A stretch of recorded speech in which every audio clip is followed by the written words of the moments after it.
Periodismo hecho radio. 97.9. La Diaria Radio. Dale otra vuelta al mate. Servite un café más o si lo tuyo es la noche, buen día.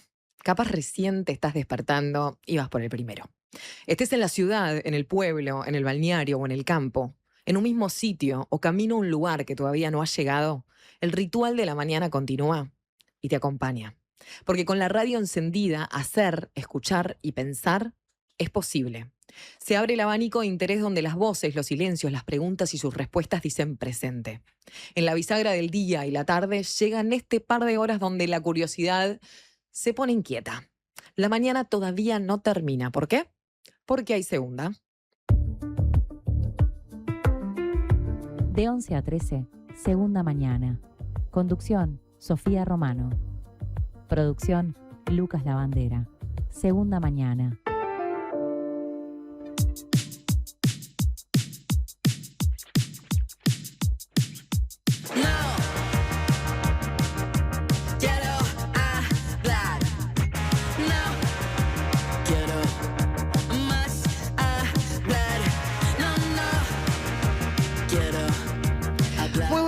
Es un placer estar con ustedes terminando esta semana de debut de la Diaria Radio, haciendo la segunda mañana a través de YouTube en la Diaria Radio para todo el país y para todo el mundo y a través de la 97.9 FM en Montevideo, 102.5 en Maldonado y necesitaría un Lucas Lavandera para que en este momento me dé el FM de Colonia, pero en la jornada de hoy Lucas no me acompaña, no le pasó nada, está bien, familia, no se preocupen, el lunes estará aquí conmigo y está trabajando así, a full, on demand, produciendo todo lo que va a ser el programa de hoy, que tenemos material muy interesante y personas muy interesantes. En minutos nada más, ya está aquí en los estudios de la Diaria Radio. Gabriel Calderón va a estar conversando con nosotros. Ahora sí, gracias por ese zócalo. La 90.9 FM, prometo para la semana que viene, me lo llevo de deberes el fin de semana, aprenderme la emisora de Colonia. Saludo a todas las personas que en este momento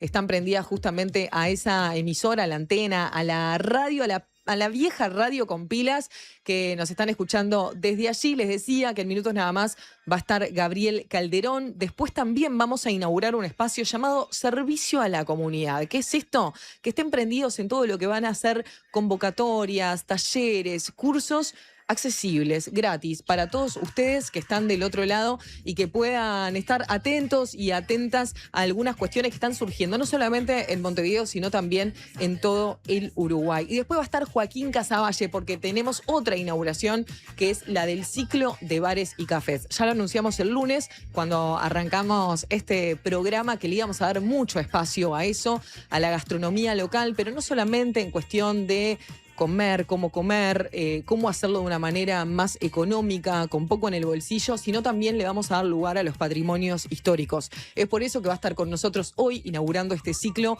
Joaquín Casavalle, quien está a cargo actualmente de Montevideo al Sur, Santa Catalina y Bar Paysandú, 3 bares emblemáticos de la historia capitalina. Y como les decíamos también con Lucas el lunes pasado, si ustedes están del otro lado y quieren que hablemos del bar de su pueblo, este es el espacio para hacerlo. Así que nos pueden escribir a través del WhatsApp o también a través de las redes de la Diaria Radio. El WhatsApp ya lo conocen, 099-891-888. Si les parece, arrancamos ya con la segunda mañana de la Diaria. Vuelve la ópera al Teatro Solís. Fidelio, de Ludwig van Beethoven. La Orquesta Filarmónica de Montevideo, bajo la dirección musical de Martín García y el debut de Nicolás Boni en la dirección escénica, junto al Coro Nacional del Sodre, dirigido por Esteban Luis, con las voces de Sabina Svilac, Eric Herrero, Sabio Sperandio, Licio Bruno, Sofía Mara, Santiago Martínez y Alfonso Mujica. Fidelio, resistir cuando el poder impone silencio. 21, 23 y 25 de mayo. Teatro Solís, 170 aniversario. Entradas en venta en Ticantel y boletería del teatro. ¿Vas a pintar? Confía en Ciacolor. La marca de pinturas que más crece en Brasil y en Uruguay tiene el producto indicado para vos. La calidad que necesites al precio justo. Si vas a pintar, confía en Ciacolor. Hola, ¿estás escuchando Diversidad de Opiniones? ¿Estás bien? Estás en la Diaria Radio 97.9.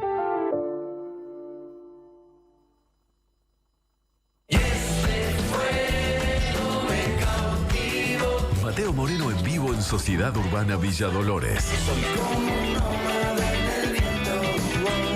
Mateo Moreno presenta junto a su banda las canciones de su nuevo álbum y un recorrido por lo mejor de su carrera solista. Sábado 11 de abril, 21 horas, en Sociedad Urbana Villa Dolores. Entradas en Red Tickets y todos los locales Red Pagos. A vos te hicieron peor que vos a mí. A vos te hicieron peor que vos a mí. Álbum disponible en todas las tiendas digitales. Edita Bizarro. Prevení dolores cervicales y de espalda. Ajustá la altura de la pantalla. Elegí sillas con buena sujeción lumbar. Prevení. Preasociate a la Española, 1920-1234 o preasociate.com.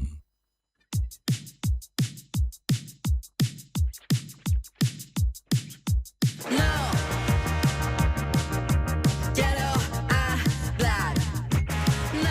20 minutos pasan de las 11 de la mañana. Estamos haciendo la segunda mañana de la Diaria Radio y ya está aquí con nosotros el actor, director y dramaturgo Gabriel Calderón. ¿Cómo estás, Gabriel? Bien, muchas gracias. Hola, buen día y felicitaciones. Muchas gracias. Estábamos fuera de aire hablando de la vista que tiene esta radio. Nosotros estamos acá desde el lunes, Gabriel. Ya habíamos hecho algunos pilotos la semana pasada y no me voy a cansar de esta vista, te digo. No, te cansas. Es dinámica, ¿no? La vista parece siempre la misma, pero en realidad es dinámico. Y además, como uno es dinámico también, entonces ve cosas distintas. Pero ahora solo veía el cambio de temperatura de la iluminación, cuando pasa una nube, todo. Bueno, felicitaciones. Muchísimas una gracias. Sana o insana envidia por el espacio de trabajo. Gracias. Te presentaba como actor, director y dramaturgo. ¿Con cuál de estas tres te sentís más Gabriel Calderón? Yo no sé si más Gabriel Calderón, o sea, yo me siento dramaturgo. Gabriel es una cosa más compleja, te lo diría mi familia, no está resumida en el dramaturgo. Pero yo soy un dramaturgo que dirige y un dramaturgo que de vez en cuando actúa, ¿no? Pero básicamente esa es mi profesión y mi vocación, escribir teatro. Además, no soy escritor de novelas, de cuentos, periodísticos, ni de ensayos. Soy ¿Escribís para teatro pensando en teatro? Escribo exclusivamente teatro. Publico libros si son de teatro, participo en antologías si son teatrales y escribo sobre todo obras de teatro que se van a hacer en escena, no tanto para publicarlas, sino para que se hagan en un teatro. Entonces es un escritor muy particular, porque es un escritor que escribe para gente que no la lee inmediatamente, que la va a ver a través de otros traductores y traductoras, pero no es que la gente que va a ver una obra lleva ese texto. Entonces es como una escritura a dos bandas que a mí me entusiasma muchísimo, ¿no? Que es como mi pasión. Y que después en un momento también tenés que soltar, en el sentido de que se agarra ese texto y se transforma en su actuación y en su dirección. A veces la dirigís vos y a veces también participás, pero muchísimas veces no. Muchísimas veces no. Básicamente eso, digamos, podría ser un defecto de la profesión que uno acepta o que aprende a manejar. Para mí es una virtud. O sea, un lado malo podría decirse, uy, ¿cómo aprendés a soltar? Porque después hacen lo que quieren. Sí, pero ese hacen lo que quieren puede ser malo, pero también puede ser bueno. Y ese agregado que le hace un actor, una actriz, una directora, en mi experiencia, la mayoría de las veces supera mucho el original, ¿no? El original son, por decirlo de alguna manera poéticamente, unas tristes páginas blancas y negras. La escena es un estallido de cosas que no tienen que ver con la literatura, tienen que ver con los cuerpos, la experiencia, la música, el tempo, el ritmo, todo eso que entra en una tensión que no está necesariamente en el texto. El texto la propone, la provoca, la desea, pero no está ahí, ¿no? Yo digo siempre que es como una diferencia entre el mapa y el territorio. Por lo menos el dramaturgo y la dramaturga escribimos mapas. Escribimos mapas de territorios que deseamos que quien lea ese mapa diga, uy, vamos a hacer esto. Ahora, no tiene ningún sentido. Cuando llegás a un territorio, sea cual sea, está viendo si el árbol encaja exactamente. El territorio tiene sus reglas, es dinámico, cambia. Y entonces es muy importante que un mapa provoque un viaje y que ese viaje tenga un tesoro medianamente relacionado con el mapa, porque si no nadie más te compra un mapa. No, la última vez que agarré terminé, decía Roma y terminé en Paysandú, no voy más. Pero, digamos, eso a mí me entusiasma porque hay un texto muy bonito de Borges, siempre se me va el nombre, no importa, y quienes nos están escuchando te lo van a decir, es un texto de un párrafo. Borges tiene textos muy cortos, ¿no? Entonces un texto donde él reflexiona sobre una antigua comunidad que se dedicaba a hacer cartografías, mapas cada vez más perfectos, de tal manera que el mapa de una provincia tenía el tamaño de la ciudad y el mapa del país tenía el tamaño de la provincia. Y se lo hicieron tan perfecto que en un momento crearon un mapa en donde la cosa coincidía exactamente con lo mapeado, ¿no? Es decir, en el mapa, al lugar de la diaria, estaba en la diaria. Y claro, decía, esos mapas perfectos fueron abandonados a las inclemencias del tiempo y ahora se encuentran en algunas partes de un desierto. Una bellísima imagen de Borges diciendo, no son ciudades lo que hemos abandonado, son mapas de proyectos. Pero a su vez nos recuerda que un mapa perfecto es inútil, ¿no? La única utilidad del mapa es la distancia con aquello que desea. Y cuanto más distante, más útil. Uno diría, cuanto más imperfecto, más espacio deja para ese viaje. Y ese viaje, esa traslación que decimos de lo que queremos a lo que vivimos, es básicamente el trabajo de la poesía, ¿no? De perturbar, de decir, donde vos ves molinos, ahí son gigantes, donde Borges veía al tigre, son los dorados. Todo el tiempo un proceso de trasladar, de pervertir, de mover de la raíz de la esencia de las cosas y poner cosas nuevas. Me preguntaste, entonces te contesté demasiado largo. Lo entendí digamos. perfecto igualmente y me gustó mucho esa analogía del mapa y el territorio en cuanto a lo que genera y lo que hace el dramaturgo como oficio y después lo que se planta en escena. Y ahora tirás otra palabra que es perturbar, y te la he escuchado en varias entrevistas de el buen artista perturba y pervierte el sentido común. En ese sentido, ¿eso es algo que te lo pones como foco y como objetivo o que sale natural por tu misma vocación? Es un diálogo en eso. La sensación que muchos artistas sentimos, no es algo que a mí me lo enseñaron, de que cuando vos sentís que todo el mundo está celebrando algo y vos sentís que no fue tan perfecto, o que no está todo bien, o no celebremos tanto, esa sensación de aguafiestas, un poco, es una sensación artística. ¿Pero eso con las propias obras o con la vida en general? Es una mirada en general sobre la vida, creo yo. Es la mirada. No te olvides que el trabajo del artista es el trabajo de leer distinto, básicamente, donde vuelvo al Quijote, donde todo el mundo veía molinos, Cervantes vio gigantes. ¿Sí? El asunto de que quien entrena la mirada en leer distinto se vuelve de cierta manera, si tiene lógica, en un artista que después de que hace su proceso poético en una obra, nosotros no vamos a poder nunca más dejar de ver lo que ese poeta dijo.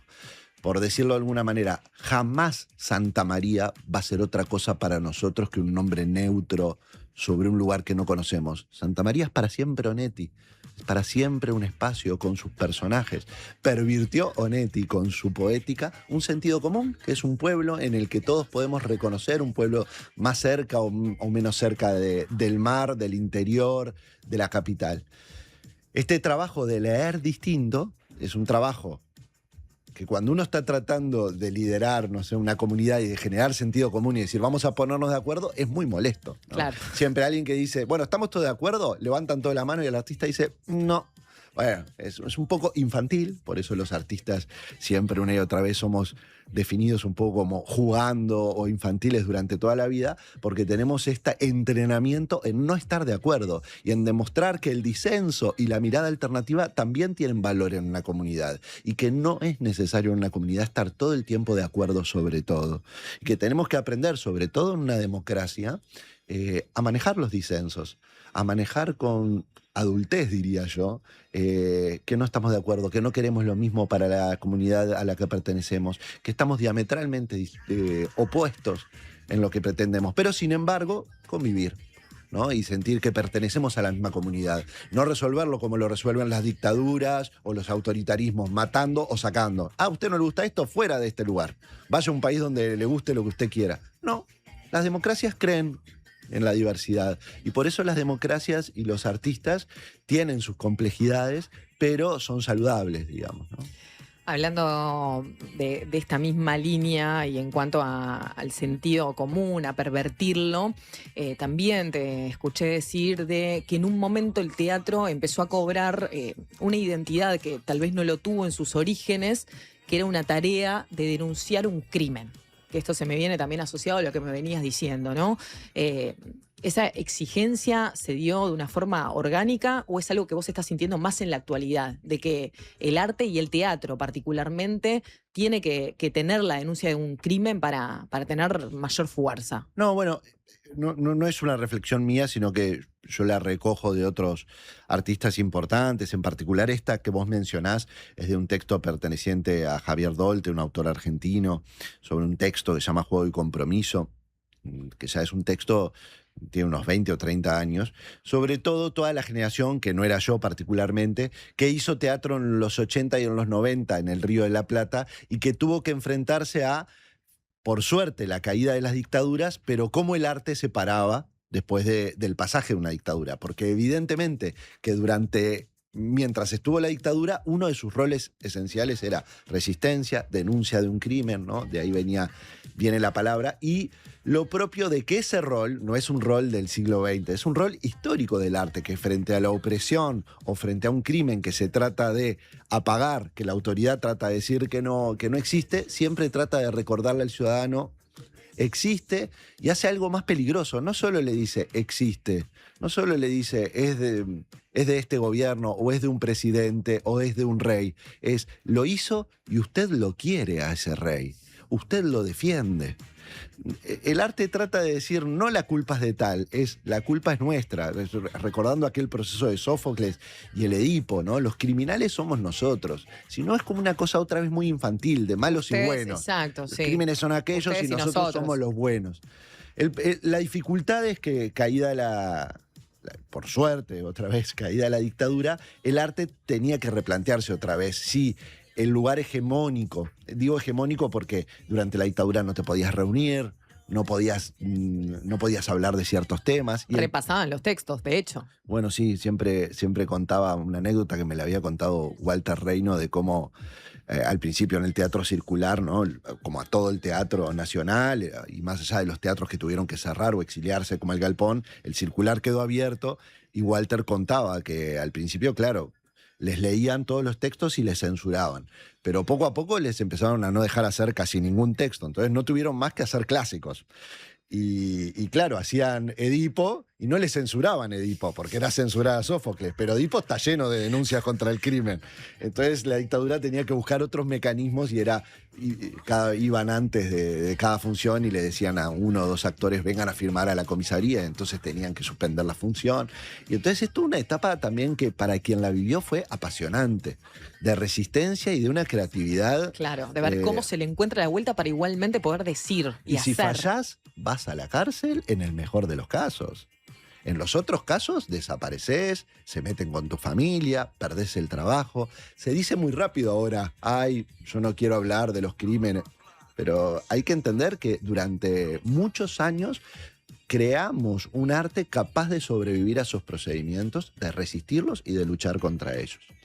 Entonces, evidentemente, son las generaciones que vienen después y que no necesariamente vivieron eso, que empiezan a decir, ¿lo tenemos que hacer así ahora? ¿No? Y es una pregunta dolorosa.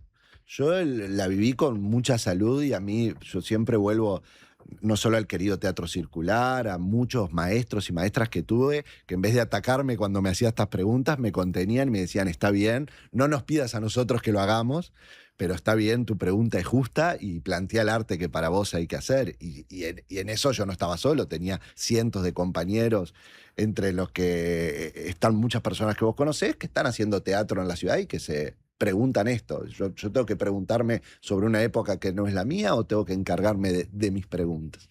Y bueno, en ese sentido yo empecé a desarrollar con mi grupo, sí, un teatro que trataba no de superar una etapa, sino de justamente innovar entendiendo lo que fue esa etapa, ¿no? Entendiendo, yo sigo sosteniendo por lo menos me lo digo a mí mismo, que yo hago teatro político. No caigo en la falsa como en la falsedad de decir, no, bueno, me dedico a hacer otro teatro. Sigo haciendo un teatro ¿Hay otro tipo de político. teatro? Y claro, uno puede decir, bueno, yo hago teatro de arte, o hago teatro comercial, o hago teatro para entretener, o hago teatro, me gustan los clásicos, o el teatro contemporáneo. Yo creo que hago un teatro político, me defino como un dramaturgo que escribe teatro político porque le interesan las preguntas de la polis y cree que la escena tiene un rol en el abanico de voces sociales para trabajar sobre esa polis y que está lejos de las respuestas, ¿no? El teatro está mucho más cerca de una y otra vez decir, ¿qué de nosotros somos parte de ese crimen? ¿O qué de nosotros? Margarita Perkovich, la senadora, una vez me dijo, nosotros somos la primer resistencia para los cambios que reclamamos. Y a mí me gustó mucho esa frase, siempre me quedó como, cada vez que me indigno por algo, lo primero que hago es, ¿qué he hecho yo hasta hoy que ha contribuido a que eso esté ahí? Y eso, que es un ejercicio ciudadano, me da muchas herramientas para el teatro, porque el teatro está lleno de historias sobre esta tragedia, sobre cómo personajes que desean algo cuando llegan no era lo que querían, o cómo se tienen que enfrentar a crímenes que ellos mismos provocaron, o cómo diluyen sus responsabilidades en comunidades que los terminan excluyendo, etcétera, etcétera, etcétera. Entonces ahí una vez más, yo no sé si es innovador esto o es tradicionalista, ¿no? Es decir, tratar de leer qué de los problemas contemporáneos ya ha sido narrado, ya ha sido escrito y cómo el panorama contemporáneo, que no lo tuvo Florencio Sánchez nunca vio esta imagen que estamos viendo. No se pudo imaginar esta realidad, pero nosotros tenemos esa oportunidad de lo nuevo, es decir, estamos viviendo en el hoy y podemos poner en diálogo esas preguntas que él se planteó. Justo ayer releía por un texto de él y me parece súper pertinente, ¿no? En Los Muertos él dice, hombre sin carácter, muerto que camina, ¿no? Y yo estábamos en un ensayo y decía, el carácter tiene que volver a ser uno de nuestros temas de trabajo, ¿no? De construir un carácter. Y el carácter no solo puede ser el tradicional que nos hemos dado, las personas que hablan fuerte, los varones, los que toman decisiones, Los que no golpean dudan, la mesa. ¿no? Eso no es el carácter. El carácter se trata de no ser un muerto, de ser una singularidad con la riqueza que da la naturaleza y las personas para poder ser. Y bueno, ahí está Florencio Sánchez, ¿no? 100 años después, todavía con una frase que uno la llevaría en la remera, con el peligro de convertirla en eslogan.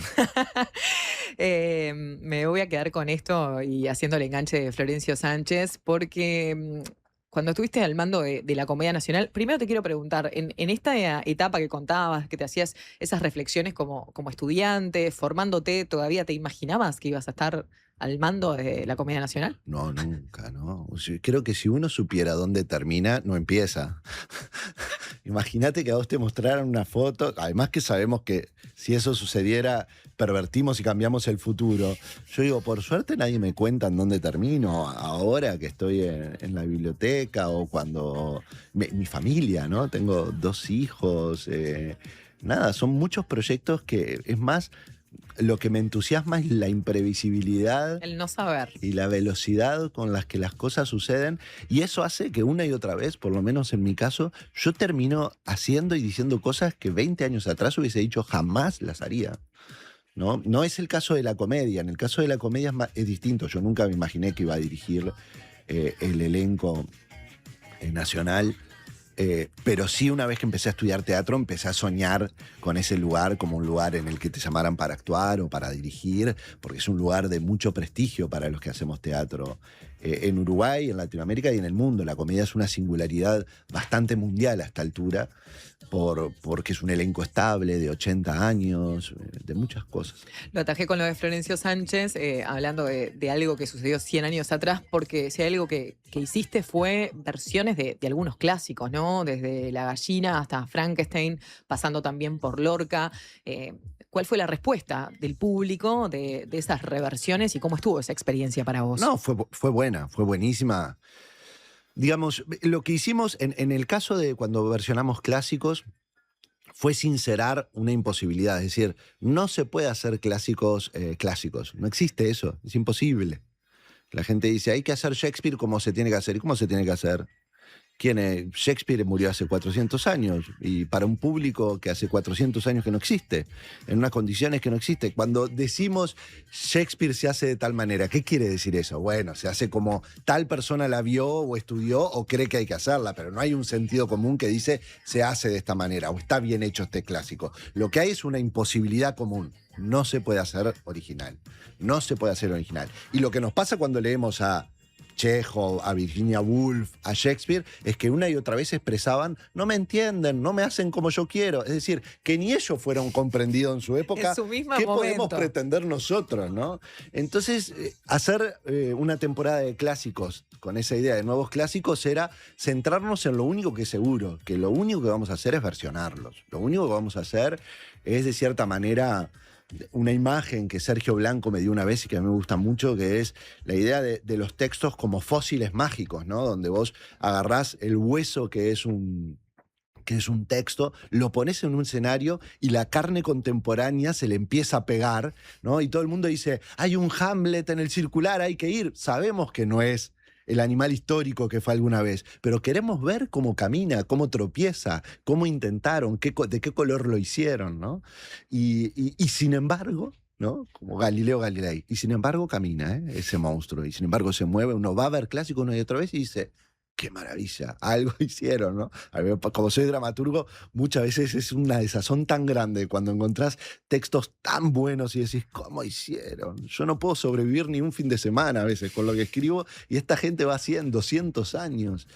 Eso, superada la desazón, me apasiona. Es como algo de decir, ¿cómo crear esta maquinaria tecnológica que va a estar viva años, ¿no? Mucho más que mi vida. Es como que estás creando una máquina del tiempo, en definitiva. Es como que estás hablando todo el tiempo con el futuro sin saber, imaginando lo que te van a contestar, ¿no? Estás discutiendo con ellos. Estás diciéndoles, miren, los problemas nuestros eran esto y miren cómo nos matábamos entre nosotros. Y es súper apasionante, calma un poco de la discusión diaria, ¿no? De la discusión que siempre es un poco opresora, ¿no? La actualidad también tiene eso de la urgencia, de la emergencia. Pero bueno, los artistas se entrenan en ello, si no, no podrían crear, ¿no? Es eso, si nosotros de repente nos damos cuenta de que hay una guerra, de que están cayendo bombas, de que mueren niños, nuestro acto inmediatamente nos da un poco de vergüenza. Sentimos que deberíamos ir o enlistarnos en el ejército o ponernos a construir casas y hospitales. Sin embargo, la vida ya lo probó, ya lo intenta y sabe que las funciones para hacer del mundo un lugar mejor son muy amplias y que ninguna es mejor que la otra, que los doctores tienen su rol, los artistas el suyo, el electricista el suyo, y que todos somos necesarios en esa discusión. Para cerrar el capítulo de Comedia Nacional, Gabriel, ¿sentiste que pudiste cumplir con tu misión, con lo que te habías propuesto hacer?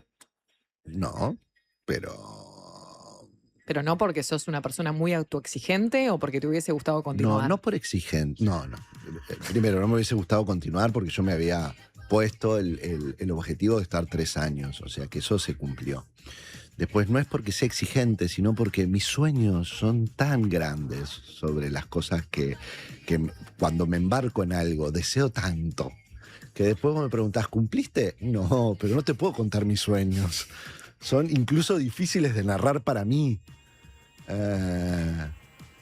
Ahora, ¿estás conforme con lo hecho? Sí, por supuesto. Si tanta gente trabajó, vino tanto público, tuvimos tanta discusión y sobre todo yo me fui y eso sigue bien. Ahora está José Miguel Onaíndia haciendo temporadas exitosas y no son mis ideas ni nada. O sea, es totalmente su gestión, con un elenco fuerte que actuaba bien antes que yo llegara, sigue actuando bien, no lo destruí.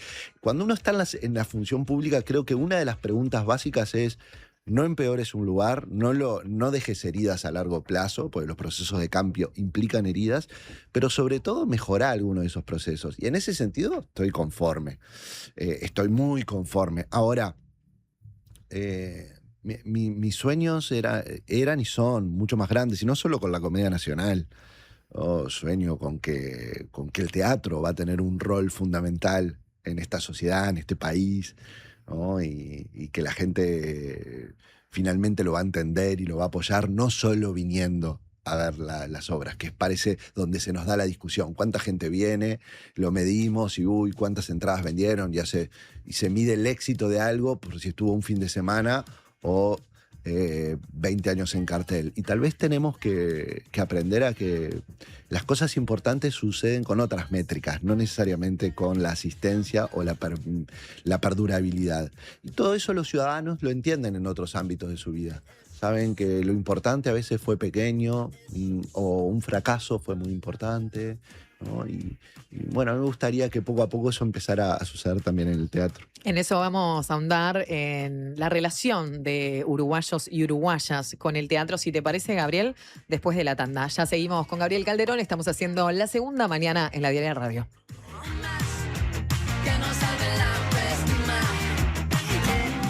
En Antel, el futuro lo hacemos junto a quienes impulsan el país. Por eso, acompañamos a las empresas con soluciones seguras en nuestro data center. Y también junto a quienes cuidan el planeta. Por eso, trabajamos en la recolección de residuos electrónicos. Porque el futuro se hace juntos. Antel, el futuro lo creamos juntos. En El Círculo tenemos los mejores planes para vos y tu familia. Si tenés entre 1 y 20 años, podés afiliarte por tan solo 800 pesos al mes, con más beneficios gratis, el mejor servicio al menor precio y los menores tiempos de espera. Elegí cambiar ahora a la mutualista con el índice de satisfacción más alto y con la red de atención más grande del país, con 5 sanatorios y 50 policlínicos. Afiliate llamando al 1870 o en circulocatólico.com.uy. En El Círculo, estamos con vos.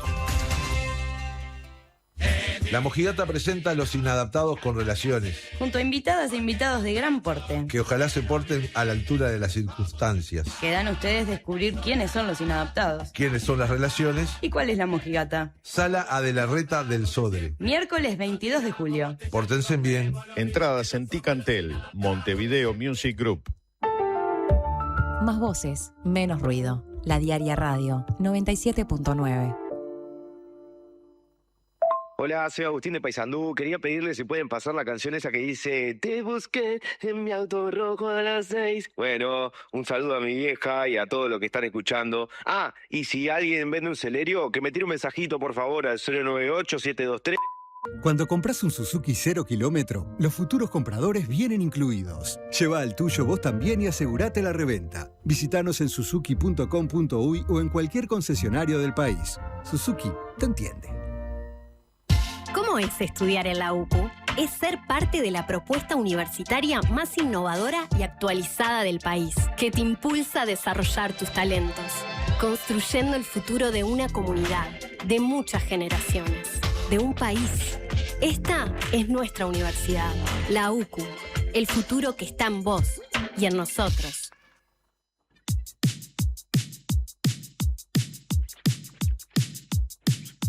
No.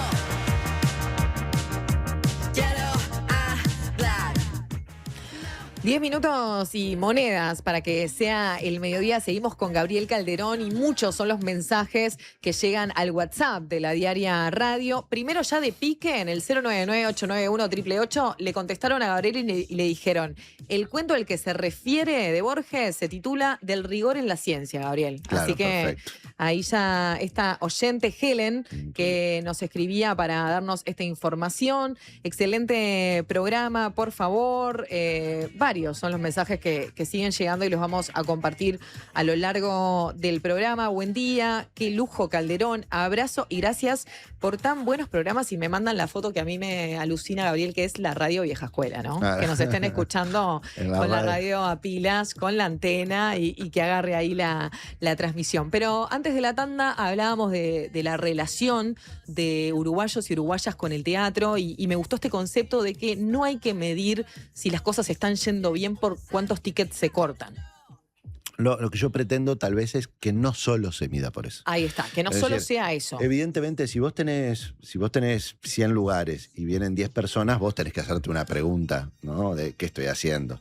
El asunto es que no sea la única pregunta que te estés haciendo en función, porque llenar 100 lugares se llena de 1000 maneras. Y no volveríamos rápidamente a el circo, los leones y a ejecutar gente para que la gente venga a verlo, ¿no? El arte se pregunta cosas más complejas que cómo traigo gente. Entonces me parece que eso es importante.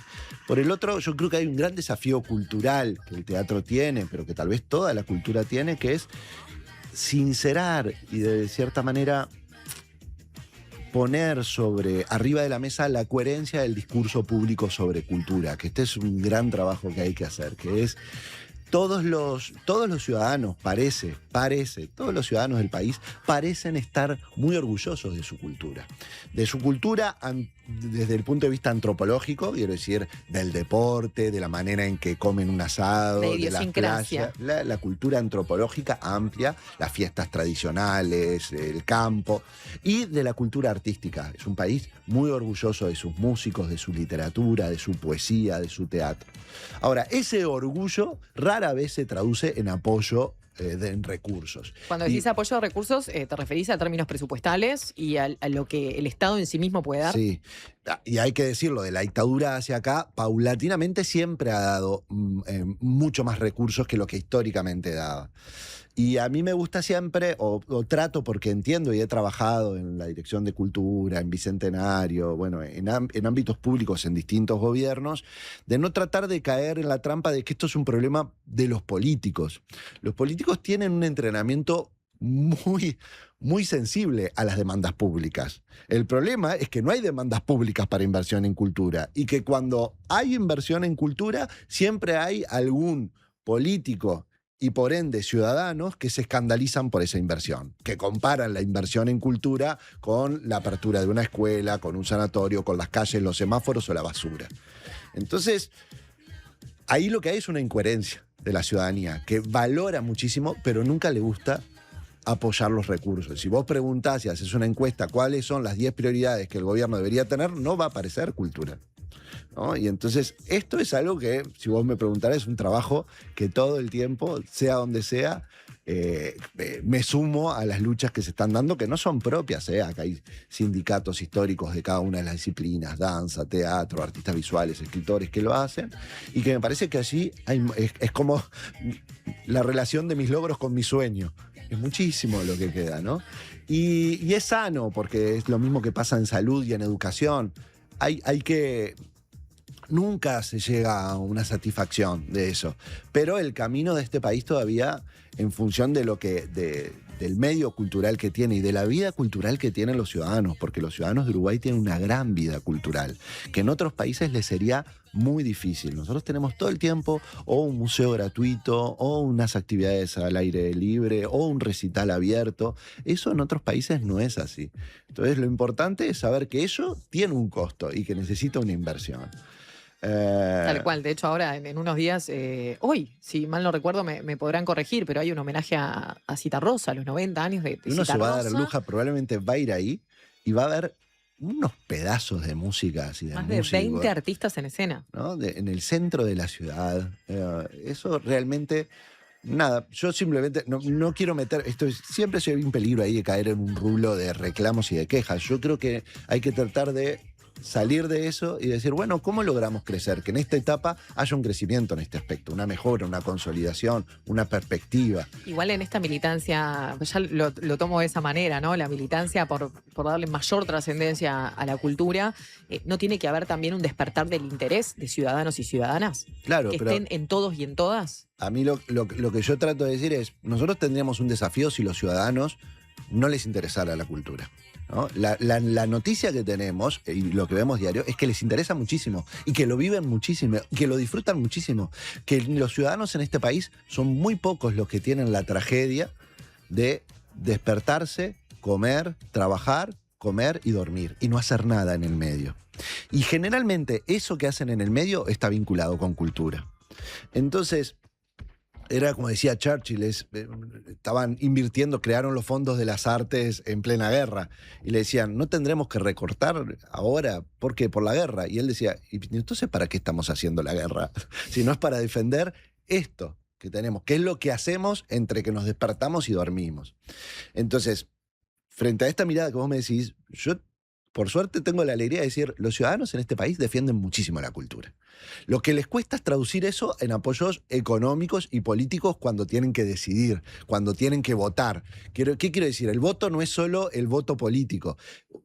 Siempre siempre nos pasa esto a los que hacemos teatro. La cantidad de gente que nos pide entradas, ¿no? Y yo las doy con todo el amor del mundo, porque a mí que al final del día yo no voy a Gracias hacer... lo que decís porque experiencia autorreferencial, pero fue porque estaban todas agotadas, que Claro. conste, que tuve que pedir para el síndrome de Stendhal, porque me quedé sin entrar para la obra de Sergio Blanco, que está en cartel actualmente.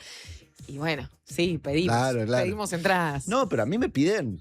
Es impresionante. O descuento, o por ejemplo, siempre tenemos que... Un 2x1. Un 2x1, descuentos, la cantidad de cosas que hay. Y yo después voy al bar y no hay manera de sacarle un descuento a la cerveza. O de mirarlo y decir, che, ¿me das una? Entonces, digo, acá hay una pelea cultural que tenemos que dar entre nosotros, de entender que lo que tenemos que pagar está en el otro lado. Que tenemos que, ojalá, che, hagamos una movida para que el bar salga más barato, para que los inviten a todos. DGI tampoco te descuenta nada, aparte, ¿no? A mí, incluso, y esto es una pelea incluso interna. Los propios artistas a veces nos pedimos entre nosotros. O me llama un teatro y me dice, che, Gabriel, vos que sos amigo de la casa. Y digo, sí, yo soy amigo de la casa, pero pago cuentas, ¿no? Entonces, por eso, otra vez, no es una pelea que está en un ciudadano que nos está escuchando y dice, ay, qué vergüenza. Es en nosotros mismos. Somos nosotros, que yo tal vez lo veo para el teatro, pero si me regalan un libro, mejor, ¿no? En otra disciplina no lo veo. Una vez, me acuerdo muchísimo, siempre estaba en la tele no me acuerdo, era una sexóloga, creo, que estaba enojadísima porque había aparecido otra sexóloga que no era sexóloga, o que no tenía el título de sexóloga, o que no sé qué, y que no había estudiado y que no sé cuánto, y bueno, indignadísima. Da todo eso, terminaba la nota diciendo, ¿y qué estás haciendo ahora? Una obra de teatro. Y empezó a decir, y la tipa, independientemente de estaba bien o mal, para mí estaba bien que hiciera una obra de teatro, pero veía con qué facilidad indignada. se indignaba con que otra persona estuviera en su ámbito sin tener un título, pero no tenía ningún problema en meterse en una obra de teatro aunque no hubiese estudiado para eso. Entonces ahí vuelvo otra vez, yo no digo que una cosa esté mal o una cosa esté bien, yo lo que digo es, seamos coherentes. Claro. Entonces, este país ya dijo la cultura es importante. Yo no soy un defensor de que la cultura, por supuesto que sí para mí, pero tal vez si acá todo el mundo quisiera dedicarse al fútbol y no ir a un museo, yo qué sé, yo no tengo la... Mirá que ahí te la peleo y te voy a decir que el fútbol es cultura No, también. Pero para decir la actividad, Sí, te o entiendo. vamos a llevar a otro lado. Si el mundo quisiera trabajar todo el día y no en una oficina y no leer un libro, ni leer la diaria, ni escuchar la radio. Yo qué sé, cada cual sabrá cómo hace su vida. Yo decidí que para mí la cultura es importante. Y ahora cuando decidí eso, veo que está lleno de gente que es igual. Entonces seamos coherentes con esa decisión. Esa es, me parece, la lucha, la de la coherencia. Vayámonos a tu última obra, Gabriel, porque ya en unos minutos pasa a ser el mediodía, se nos viene la actualización informativa con Yami Silva, pero quería preguntarte por Ay, la miseria nos hará felices. Esto no es una expresión mía, es la última obra de Gabriel que nos plantea un futuro en que los actores han sido sustituidos por la inteligencia artificial. Algo que perfectamente puede estar pasándome a mí en un mes, aquí en La Diaria, cuando ustedes tal vez vean una imagen y no sea yo, ¿no? Todo es posible y todo está muy a la mano. ¿Cómo surgió esta idea? Bueno, es una obra que estrené en Barcelona hace 3 meses ya y que ahora voy a estrenar acá con un elencazo porque es Margarita Musto, Diana Méndez, Rogelio Gracia y Lebón. Yo creo que la gente va a ir a verlo. De plantel, ¿eh? Voy a ir a verlo. Yo estoy tratando de no arruinarlo con el texto que escribí. Ellos me los recuerdan todo el día diciendo, este texto no tiene forma. Pero Ay, la miseria nos hará felices es la siguiente tesis. Es una obra que reflexiona de la siguiente manera y es un teatro, un mundo en el que la inteligencia artificial ya suplantó a todo el mundo en el teatro. No es si esto es bueno o malo, ya lo suplantó. Ya no queda humanos en un teatro. Los humanos ¿Del otro lado tampoco o sí? El público es humano. Bueno, no, sí, la gente prefirió, digamos, esta es la discusión que sucedió cuando la obra empieza, lo que sabemos es que la gente poco a poco prefirió el teatro hecho por inteligencia artificial. ¿No? ¿Le gustó más? ¿Qué vamos a hacer? Lo hacían mejor. ¿No? Y entonces, no fallaban, no tenían furcios. No, y además podían, lo dicen en la obra, quieren un Hamlet de 10 minutos de color rojo y que al final Hamlet no muera. Perfecto, no hay que ensayarlo, se hace rápido, lo tienen ahí. Entonces, claro, evidentemente, los actores, al teatro le pasó lo que le pasaría a todo el mundo, todos tuvieron que reconvertir su saber. Entonces el productor se fue a producir a otro lado, a manejar su skill de números, el electricista, el informático, bueno, todos reconvirtieron. Los únicos que no pudieron reconvertir su profesión fueron los actores que solo saben actuar.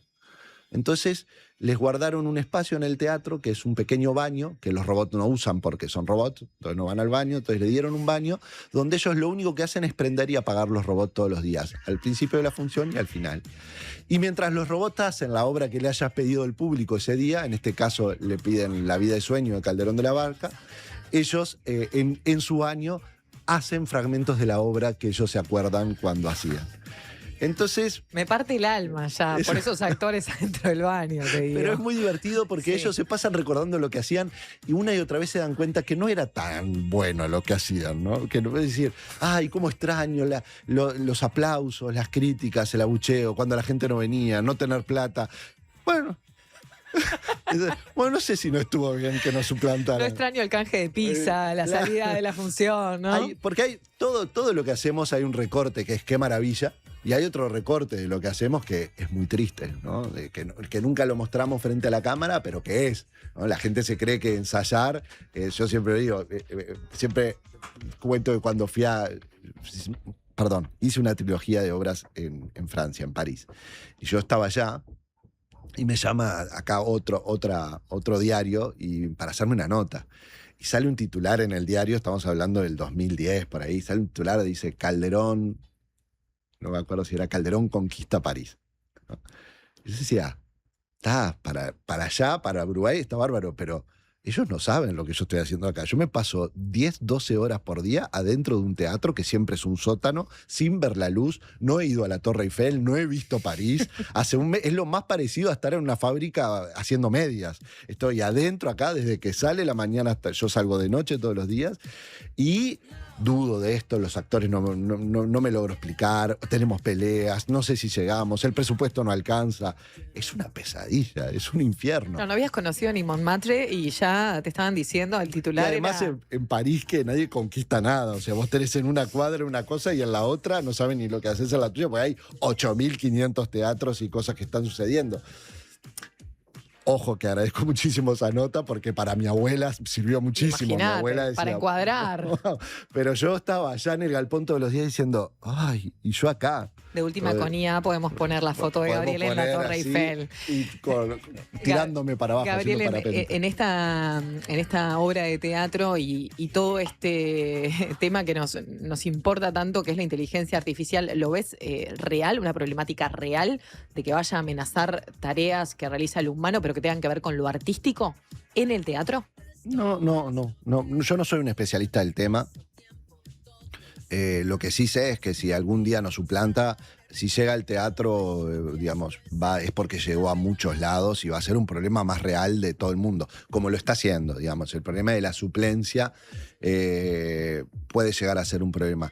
Si me preguntás a mí, teniendo que hacer futurología, yo no lo veo tanto como un problema. Creo que es una herramienta que va a permitir una producción más sencilla, más fácil, más industrial, pero tal vez más superficial, ¿no? Es la diferencia entre un plato artesanal que hizo tal o que una persona lo hizo y la diferencia, sí, entre alguien que te cocinó y no sabes qué.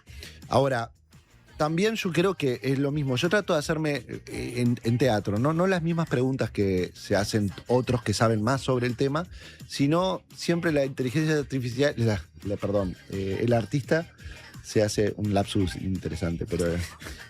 para anotar, ojo. El artista se entrena en pensar el otro lado, es eso, es decir, bueno, todo el mundo tiene miedo, ¿no habrá que celebrarlo? Nosotros no tenemos que decir, che, está mejor. Porque vamos a tener más tiempo para otras cosas. Lo mismo, a mí hay algo que me interesa mucho de la inteligencia artificial, que es su capacidad inagotable de dialogar. No es real, porque el diálogo se da con personas. Pero uno cuando lee un libro, no está dialogando con personas detrás de ese libro y está ejercitando un diálogo, por ejemplo.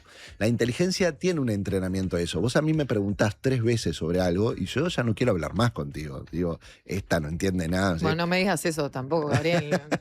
la nota número 5 que estoy haciendo en esta semana de la diaria. Siempre encuentro la manera de que mi boca genere alguna grosería, pero... Tranquila. Pero era el asunto es que la inteligencia parece no agotarse en esto, ¿no? Tiene una paciencia infinita porque no es persona. Entonces puede hablar, ¿no? Me hace pensar en mi abuela que me debe estar escuchando, ¿no? O mi madre que me llama todos los días, o en mi padre, que ahora lo voy a ver y que cada tanto. Le Pero digo, ellos sí pueden preguntar, ellos no se aburren, ¿no? no, por eso digo, tal vez la inteligencia artificial está entrenándose en algo que nosotros hemos perdido. Otra vez, vuelvo a decir, no me concentro tanto en la capacidad que tiene la inteligencia artificial de hacer algo que nosotros hacíamos. Estoy pensando en qué perdimos nosotros, qué capacidad perdimos nosotros. Perdimos capacidad de tolerancia, de atender, de interesarnos, de responder y sostener diálogos, de sostener la incomprensión del otro, de intentarlo una vez más, de no darnos por vencido. Son todos procesos que yo no sé si la inteligencia artificial los va a hacer bien. Lo que me sorprende es cómo los hemos perdido nosotros, que viene un programa y lo hace en una tarde. Cosas que a nosotros no es que nos lleva más tiempo, hemos dejado de intentar. Entonces, en el ámbito de la inteligencia que logra dialogar, que te contesta, que sostiene una conversación, yo estoy pensando todo el tiempo, ¿por qué nosotros cedimos este terreno? Este terreno de conversación, de duda, de diálogo, de falla. Esto, ¿no? Que dice la inteligencia, a mí me gusta mucho.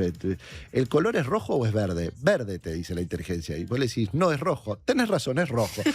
Y dijo, más allá de si tiene razón. ¿Se necesita un poco de condescendencia o Un poco de amabilidad? de capacidad de ponerte en diálogo con la otra persona. Hacerlo bien y tener la razón son cosas mucho más complejas.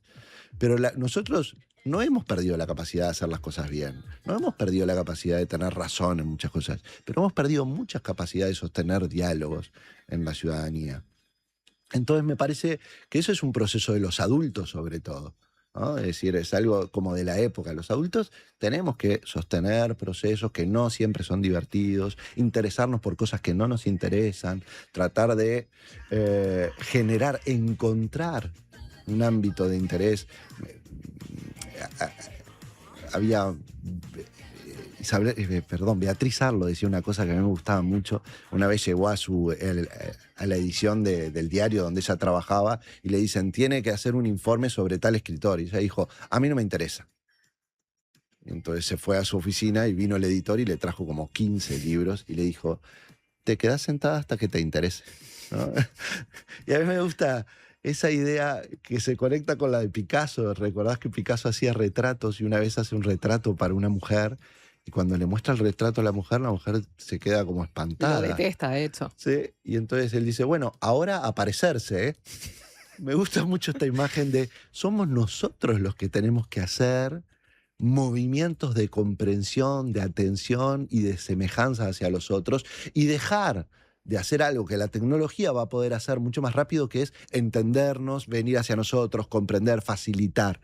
Entonces, en esto el arte y el teatro, sobre todo, somos expertos. Nosotros lo hacemos mal, tenés que venir, tenés que estar ahí un rato, no puedes usar el celular. Entonces, en ese ámbito, que parece ser un ámbito humano, que no es el de hacerlo bien, es el de hacerlo mal, el teatro y lo humano tienen una gran celebración. Yo no sé si alguien lo va a hacer mejor que nosotros, pero es difícil que alguien lo haga tan mal como lo hacemos nosotros. Y en ese error nos reconocemos humanamente. ¿Cuándo se estrena Ay, la miseria nos hará felices? ¿Tenemos fecha? Sí, tenemos fecha el 9 de mayo en la Sala Verdi. Allí en la sala está toda nueva, estamos ensayando un espacio nuevo que tiene la sala y bueno, el 9 de mayo estaremos en la Sala Verdi. Creo que vamos varias funciones de corrido y después en junio vamos a estar los fines de semana estrenando con ese elenco que repito porque nada, me parece que la gente tiene que ir a verlos a ellos, que es Margarita Musto, Diana Méndez, Rogelio Gracia y Lebón. Queda el espacio de la segunda mañana abierto para que vengan cualquiera de ellos. Alguno de ellos va a venir y te va a poder un poco más contradecir todo lo que te dije. Gabriel, nos quedó pendiente el capítulo Biblioteca Nacional. ¿Querés tirar 3 líneas de eso para cerrar? No, bueno, que quede pendiente porque además estamos trabajando, es un equipo grande, el de la biblioteca y el que tenemos ahora con OPP ahí, que está... Sos el encargado desde octubre del año pasado en llevar adelante este proceso. Estamos generando, teníamos tres procesos que hacer. Una es la reapertura de la biblioteca que ya reabrió, trabajando con su directora, Rocío Scapapietra. el proceso de participación que se está realizando en estos momentos, que tiene más de 150 personas trabajando, participando, y el plan de desarrollo y de transformación de la biblioteca, que es lo que el gobierno, el ministro Maía y el presidente comunicarán en su momento. Pero bueno, nosotros en estos momentos, más que anunciar, estamos trabajando y va a haber muchas oportunidades adelante para que ya tanto con Rocío o el ministro o yo, si ustedes me convocan, vengamos y hablamos de ese desafío, que es un desafío que está muy vinculado a todo lo otro que hacíamos, ¿no? De poner en coherencia el valor intelectual que tiene este país, científico, político, periodístico, artístico, que es gigante, con una institución que tiene que estar a la altura para sostener ese patrimonio. Muchas gracias por tu tiempo, Gabriel. Es un placer conversar y reflexionar. No, con bueno, vos. muchas gracias a vos y por este tiempo y el espacio. Hacemos la tanda y ya venimos con la actualización informativa.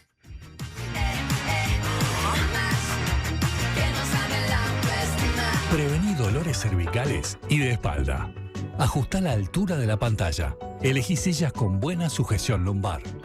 Prevení. Preasociate a la Española. 1920-1234 o preasociate.com. En Antel, el futuro lo hacemos junto a quienes impulsan el país. Por eso, acompañamos a las empresas con soluciones seguras en nuestro data center. Y también junto a quienes cuidan el planeta. Por eso, trabajamos en la recolección de residuos electrónicos. Porque el futuro se hace juntos. Antel, el futuro lo creamos juntos. Homeopatía Olivencia, idóneos en elaboración de fórmulas homeopáticas y florales. Logra el bienestar físico y emocional de forma natural. Olivencia te escucha. Comunicate al 099-471074 o visita nuestra web olivencia.com.uy. Nuestro periodismo hecho radio. 97.9. La Diaria Radio. ¿Usted sabe por qué nos siguen eligiendo?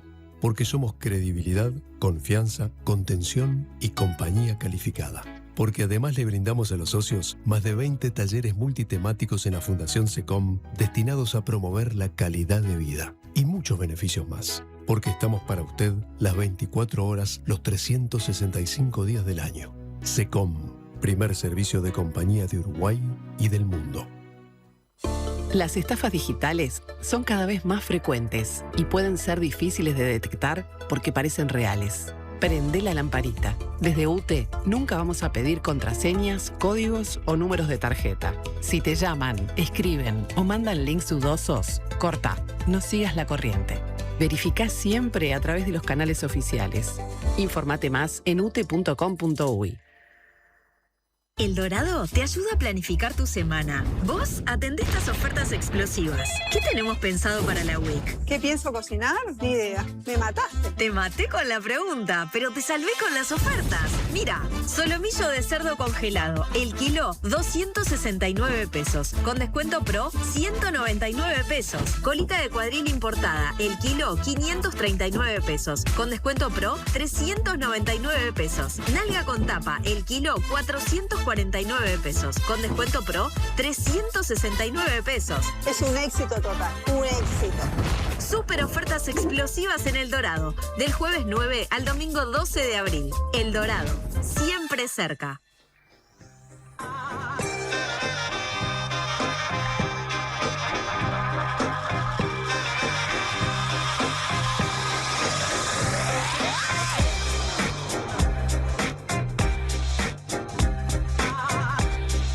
Minutos pasan de las 12 del mediodía, ya suena esta tremenda cortina y con un poquito de retraso es el momento en que vos estás almorzando y que Yamila Silva viene aquí al estudio de la Diaria Radio a actualizarte con toda la información pertinente de la diaria. ¿Cómo estás, Yami? Muy bien, Sofi, muy contenta este viernes soleado y... Llegamos aparte a la semana entera del debut. Llegamos.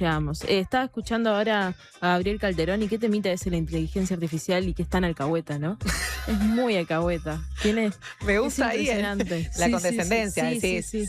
Es increíble. Pero bueno, puede ser que en estos días hablemos de eso, pero justo hoy justo hoy no. Primero vamos a ir con unas noticias un poco más duras de información de las cosas que han pasado y después vamos a algunas cosas un poco más lindas. Bien, vamos a arrancar con algo muy coyuntural porque estuvo el ministro Carlos Negro en la mañana de la diaria conversando con Martín y el ministro del Interior cree que, comillas, abro, se interpeló a los gobiernos anteriores del Frente Amplio, cierro comillas, porque cuestionar al actual no les conviene.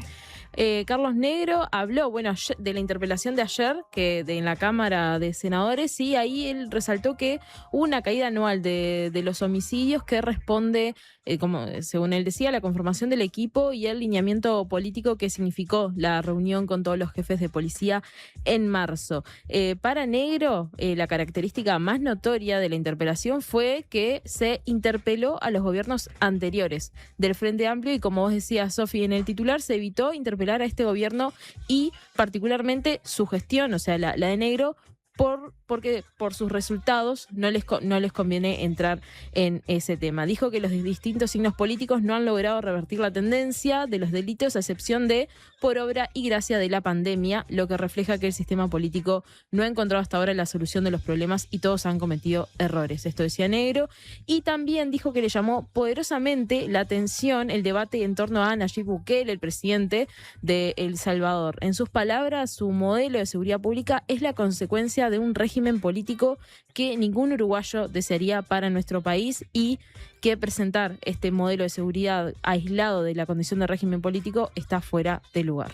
Vamos a seguir con el ministro Negro, pero en este caso nos vamos a las declaraciones de Andrés Ojeda al respecto del plan de seguridad que él asegura que perjudicó a Negro en la interpelación y que era mejor que fuera solo con los datos. Sí, hoy Ojeda estuvo en Panorama Informativo con nuestra compañera Maggie Correa y dijo que en la interpelación se expusieron dos visiones de fondo sobre qué entendemos de la seguridad y para qué entendemos que castigamos. Un tema que incomoda particularmente no solo al Frente Amplio en Uruguay, sino a las izquierdas en Latinoamérica. Esto decía el senador Colorado. Ojeda dijo que el Plan Nacional de Seguridad Pública perjudicó la defensa del ministro porque termina exponiendo que no había plan, porque a su juicio no tiene novedades, fechas, plazos ni presupuesto asignado, lo que calificó de básico, pero que no está en ninguna de las medidas.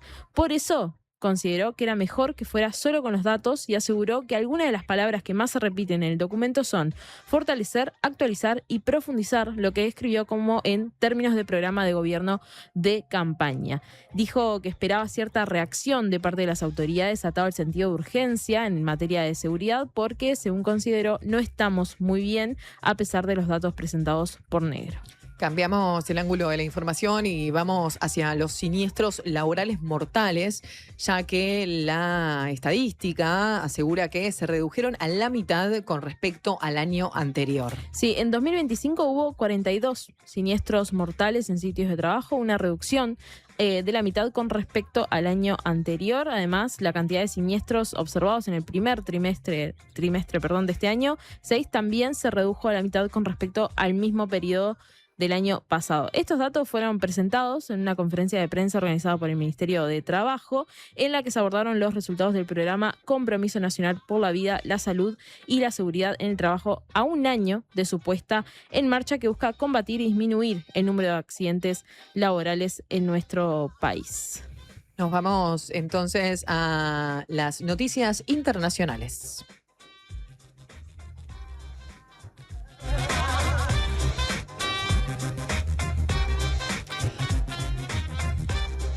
Israel y internacionales.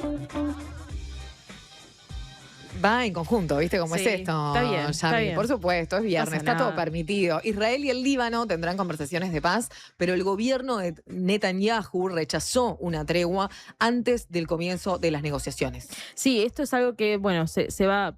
Quizá tenga una actualización hoy por la tarde, pero los gobiernos de Israel y Líbano acordaron comenzar a mantener conversaciones de paz 24 horas después de los ataques israelíes sobre Beirut y otras ciudades libanesas que causaron más de 300 muertos. Ayer informábamos de esto. La mayor parte de las personas fallecidas eran civiles que no integraban la milicia chií Hezbollah. En el contexto de la frágil tregua entre Estados Unidos e Irán, el gobierno de Donald Trump presionó al de Benjamín Netanyahu a que acceda a negociar con Líbano, país que pretende quedar comprendido dentro del alto al fuego de Teherán y Washington. Pero en un punto hay discordancia entre libaneses e israelíes. Mientras los primeros pretenden negociar con un alto al fuego vigente, los segundos quieren que las conversaciones se realicen bajo fuego. Siguiendo en internacionales, este fin de semana justamente comienzan las negociaciones entre Estados Unidos e Irán en Pakistán. Exacto, bueno, esta frágil tregua que decíamos que hay entre Estados Unidos e Irán va a ser discutida por primera vez por funcionarios de ambos países el sábado en Islamabad, la capital de Pakistán. El jefe negociador de Washington será el vicepresidente J.D. Vance, llamado a liderar una negociación clave en lugar de Steve Witkoff y Jared Kushner, quienes también van a ser parte de la delegación. El presidente del Parlamento iraní, Mohammad Bagher Khalibaf, y el ministro de Exteriores, Abbas Araghchi, podrían liderar las negociaciones en la capital pakistaní. Eso es lo que, podría ser uno de ellos dos. La clave del encuentro será establecer una base de acuerdos mínima tendiente a poder establecer un acuerdo de paz definitivo, posibilidad que por el momento parece lejana. Nos trasladamos ahora con las noticias a España, ya que el gobierno de este país aprueba una reforma de la Constitución para blindar el derecho al aborto. Sí, el gobierno de España aprobó un proyecto impulsado por el Ministerio de Igualdad que pretende reformar la Constitución para asegurar el blindaje del derecho al aborto con el objetivo de constitucionalizar la dimensión prestacional de la interrupción voluntaria del embarazo en los servicios de salud pública. El planteo parte de la distancia que todavía existe en España entre lo que es el derecho reconocido y el derecho ejercido. La iniciativa irá ahora a tramitación y debate en el ámbito parlamentario. Se requieren mayorías de 3/5, tanto en el Congreso como en el Senado, para su aprobación. La portavoz del gobierno español, Elma Saiz, dijo a El País de Madrid que la medida coloca a España a la vanguardia de países europeos en materia de protección de los derechos de las mujeres. Nos vamos ahora a una noticia que festejé, tengo que admitirte, Yami, de lo mejor que he leído en el último tiempo. En la Argentina, la escritora Samantha Schweblin ganó un premio de 1 millón de euros. Y contanos por qué. Bueno, sí, Samantha fue distinguida con la primera edición del premio AENA de Narrativas Hispanoamericana, certamen que es impulsado por la empresa que administra los aeropuertos de España. El reconocimiento premió su libro más reciente, El Buen Mal, una colección de relatos en la que combina lo inquietante con escenas de la vida cotidiana. Sofi, ¿vos lo pudiste leer? Lo leí, sí. Es impresionante, es así, es un compilado de cuentos. Hacía mucho que no leía un libro de cuentos, venía mucho en la movida novela y alguna biografía, y realmente vale la pena. Cada cuento tiene lo suyo, son bastante perversos en algún punto, pero tiene una pluma que realmente es atrapante, es exquisita, es seductora, así que la recomiendo muchísimo. Bien, no soy nadie para decir esto, pero bien merecido ese premio, Samantha. Bueno, por obtener el premio, Samantha recibió un premio de 1 millón, ya decíamos un premio de 1 millón de euros, que esto lo volvemos a recalcar porque, 1 millón de euros, ¿no? O sea, lo decimos así y es como, yo la verdad no sé qué significa 1 millón de euros. Pero no nos entra en la cabeza, pero para una escritora es una locura. Sí, ella dijo sobre esta cifra, confesó con humor que ni siquiera sabe cómo dimensionarla. Dijo que no saber contar cuánto es 1 millón, que es un número tan grande que se pierde entre los ceros y que todavía no sabe qué hacer con ese dinero. También explicó que desde que se fue de la casa de sus padres, su mayor aspiración siempre fue contar con un sueldo todos los meses y que esa suma la asocia con la idea casi fantástica de tener un sueldo para siempre. Seguimos con noticias maravillosas porque Gigantes cumple 5 años. Ayer estuvieron Juan y Martín para hablar justamente de esto, porque se celebran estos 5 años con un festival hermoso que va a suceder en la jornada de mañana. Exacto, Gigantes, el suplemento de la diaria por y para niños y niños, está de fiesta. Después de su nacimiento en abril de 2021, abril de 2021, pandemia, ¿no? Ese contexto tan complicado, pero en ese momento, cuando el primer número pasó por debajo de la puerta de la casa de cada suscriptor y suscriptora, es que nos proponemos celebrar por todo lo alto estos 5 años. La cita es este sábado en el renovado Parque Villa Dolores, que está en Rivera 3245, donde transcurrirá una jornada muy nutrida a partir de las 10 de la mañana, en la que va a haber una grilla de actividades amplia y diversa. Contame alguna cosa, dame algo, Yami. mucha cosa. La grilla incluye espacios de lectura, videojuegos y talleres de robótica e inteligencia artificial de Ceibal, el teatro clown de Opa Payasos, la música de Ruperto Rock and Roll y Letu Ruibal, experiencias de paleontología, y va a haber también deportes con el apoyo del Comité Olímpico Uruguayo y de las federaciones de básquetbol, patín, tiro con arco y bochas, entre otras actividades. La verdad, está de más. Se pueden anotar en gigantes.uy. La entrada es gratuita, accesible para todos y todas. Un hermoso plan en familia que va a suceder mañana. Esperemos que con un día muy similar. Si quieren también pueden llevar alimentos o bebidas, o en su defecto allí también va a haber una especie de plaza de comidas para que puedan contar con toda esta actividad y que puedan disfrutarlo durante todo el día. Y seguimos con noticias relativas a la cultura y a nuestra ciudad, porque hoy Citarrosa cumpliría 90 años y hay un espectáculo homenaje. Hoy, sí, a partir de las 19:30 en la avenida 18 de julio, frente a la sala Citarrosa, se va a hacer este concierto homenaje por los 90 años del cantautor Alfredo Citarrosa. Capaz que la gente que ya pasó por ahí vio que está cortada la circulación por 18 entre Río Negro y Julio Herrera y Oves, y bueno, y el que aún no salió, está esta advertencia de que está la calle cortada. Y bueno, y como siempre pasa en estos casos, va a haber paradas que sustituirán las de 18. Bueno, la grilla de hoy es tremenda también. Imponente. Incluye más de 30 artistas de distintas generaciones y géneros musicales en escena. El concierto va a abrir con un cuarteto de guitarras liderado por Julio Covelli, histórica primera guitarra de Citarrosa, junto a Leonardo Delgado, Enzo Fernández y Diego Ollantábal. La dirección musical estará a cargo de Juan Pablo Chapital y Jacinta Berbejillo, con una banda integrada por Federico Araujo en teclados y acordeón, Martín Ibarburu en batería y Julieta Taramazo en bajo. Y no puedo no recomendar el suplemento de cultura que salió hoy en La Diaria dedicado a Citarrosa.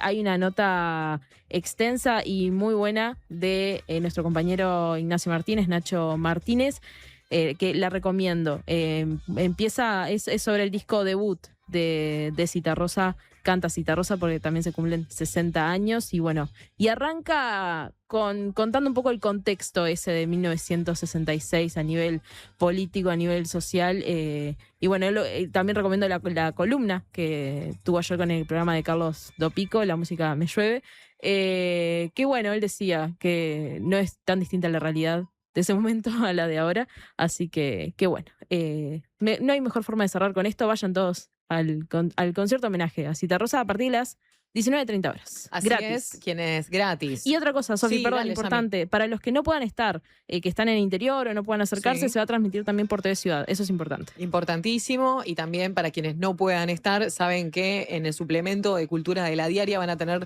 muchísima información para homenajear a este hombre, a este qué hombre del Uruguay, que es Alfredo Citarrosa. Muchas gracias, Yami. Nos reencontramos el próximo lunes cuando sean las 12 del mediodía. Buen fin de semana.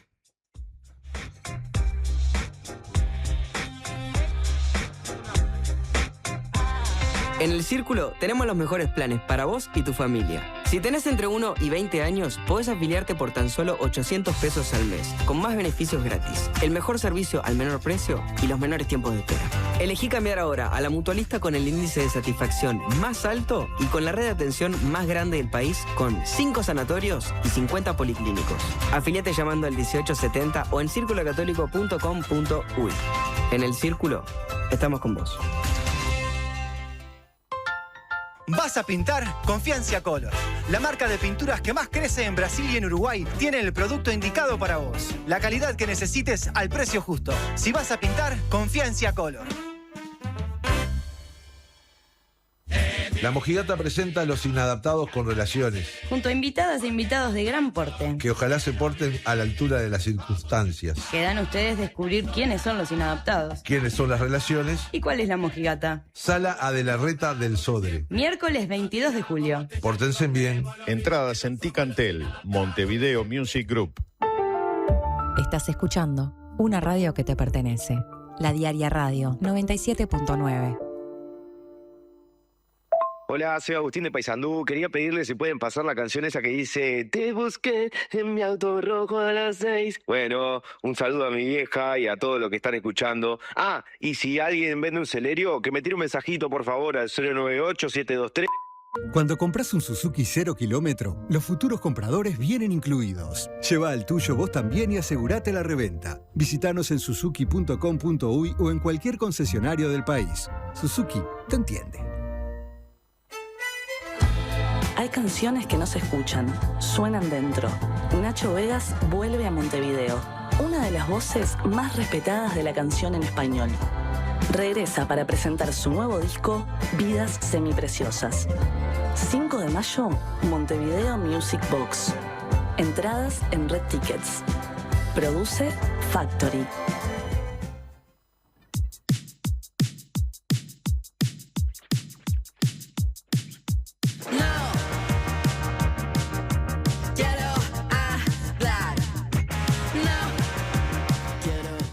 Llegamos a las 12:30 en la segunda mañana de la diaria y no hay mejor horario para darle inicio a este ciclo de bares y cafés que venimos prometiendo desde el lunes junto al productor Lucas Lavandera y que me tiene muy entusiasmada porque si hay algo que me gusta, voy a decir el café.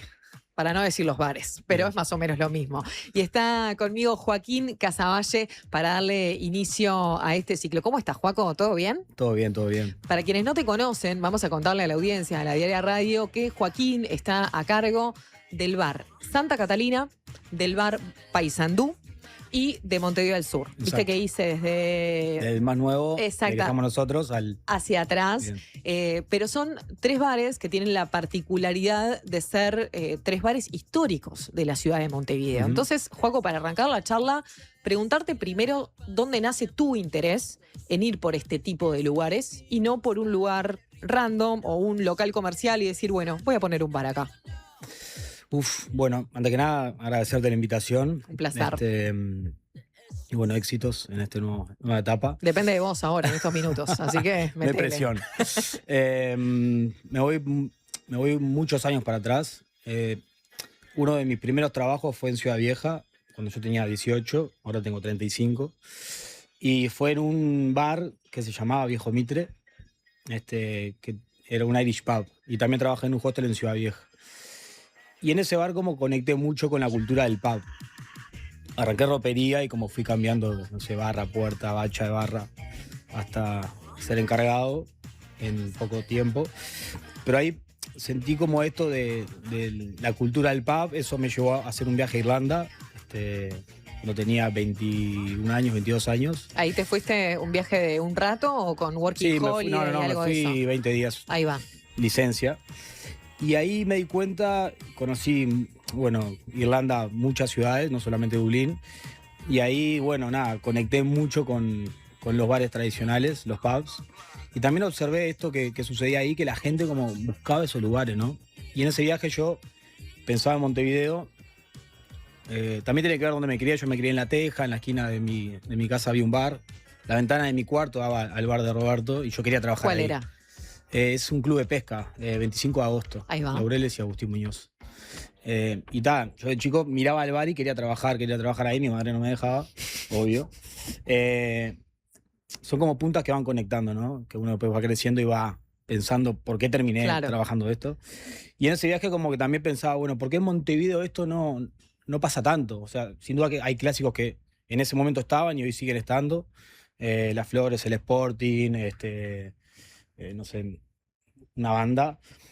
Entonces me volví de ese viaje con eso en la cabeza. Yo trabajaba en una multinacional, pero siempre trabajé en la gastronomía, más boliche, más pub. Ahí hacías una especie de doble barra. vida. Sí, O sea, trabajaba... durante el día en la multinacional y de noche en algún boliche. Exacto. Y nada, eso me hizo como tener mucha piel para lo que es el servicio, tipo el bar, la gastronomía. Y bueno, después, en 2017, fue mi primera oportunidad en un bar que se llamaba La Toja. La Toja había 2 bares. Uno está hoy en la esquina del zoológico y otro estaba en La Blanqueada, ahora cerró. Y en ese bar, bueno, me metí como encargado y ahí pude hacer como esta gestión y de ese viaje. Después también viajé con un amigo, Caleb, que es uno de los productores de La Rueda. y nada, veíamos los bares tradicionales y cómo eso atraía a la gente, buscando lugares que conecten con la identidad de la ciudad. Y como tercer espacio también, ¿no? Exacto. Cuando digo tercer espacio me refiero a, bueno, trabajamos, ese ya es un ámbito para nosotros y nosotras. Después está nuestro hogar, pero el bar como ese lugar de encuentro que no es ni una cosa ni la otra, que no es ni tu casa, ni la casa de alguien que querés, ni tampoco el lugar de laburo. Es otro lugar en donde vas a reunirte. Sí, sí. Sí, eso también conecta mucho con la historia de estos bares en las ciudades, ¿no? Y cómo fueron apagándose algunos y ahora cómo están también reflotándose o cómo aparece la gastronomía hoy en Uruguay, cómo se está desarrollando. Pero bueno, nada, la gente en ese viaje buscaba los bares que identifican a la ciudad, la cultura, la música, la comida, la cerveza, la bebida tradicional. Y bueno, La Toja, como fue mi primera experiencia de buscar, bueno, entrar a un clásico, trabajar, gestionar, pata cultural, gastronomía. Ahí estuve un año y en fines de 2019, medio 2019, bueno, dejo de trabajar ahí. Y ahí aparece Montevideo del Sur, que abrimos con mi primo Martín. Vos eras vecina, además creo que vivías cerca por ahí. Sí, iba ya hoy mismo también hablando con Antonio Ladra, periodista de La Diaria y de La Diaria Radio, me decía, iba a Montevideo del Sur antes de que lo agarrara Joaquín, ¿no? Y realmente agarraste un bar feísimo. Estoy siendo muy irónica con esto. Ya tenía una belleza arquitectónica formidable y no sé qué sensación te dio a vos, Joaco, cuando empezaste esa negociación, que me imagino que haber tenido 1000 vueltas, pero ¿lo viste? O sea, ¿le viste el potencial? Sí, sin duda. O sea, sí, Montevideo del Sur, en ese momento se llamaba Montevideo Sur. Nada, es hermoso, es un bar. Y esto también va a que esta pregunta que nos hacemos, ¿no? ¿Cuáles son los bares en Montevideo que siguen abiertos o que duran en el tiempo? Porque la gastronomía es bastante cíclica, ¿no? Y también por zonas. En su momento Ciudad Vieja tuvo un boom de boliches y bares, después tuvo el Parque Rodó, Posito, bueno, hacia Carrasco siempre la gastronomía es más fuerte. Pero Montevideo del Sur es, cuando entramos, yo no lo conocía, Martín sí lo conocía, y cuando yo entré quedé fascinado porque es un bar. No hay un bar igual, hay bares parecidos como el Tabaré, como el Andorra, lo que mantiene la estructura de almacén, viste, botellero de madera, pero el sur tiene una mayólica de Andalucía, tiene una barra de mármol italiano, tiene toda la parte de como fuera el almacén, y cuando entré ahí, tipo, dije, es acá, me acuerdo que estaba Lola y el hijo, y bueno, hablé con Lola y ahí me dijo que lo estaban por alquilar, y ahí enseguida llamé a mi primo y pasó. Y bueno, ya con el objetivo, con la visión de volver a posicionar lo que son estas esquinas, o lo que eran estas esquinas para los bares, ¿no? Más allá de un local comercial, es un actor que está ahí, que vive con el barrio, que conoce a los vecinos, que no es solo levantar la cortina y vender una copa o vender un plato, sino que es... Pasás a ser parte de esa estructura, ¿no? Sí. De ese ecosistema. Y también es la responsabilidad de continuar hablando de esa historia, ¿no? No es que nosotros venimos acá y abrimos una casa de sushi, sino que es conectar con la identidad del bar, ayornar, porque son bares que también el público que tenían, se fue yendo, es otra generación. Entonces también la idea es, o fue y sigue siendo, es respetar la identidad del bar, conectar siempre con la carta.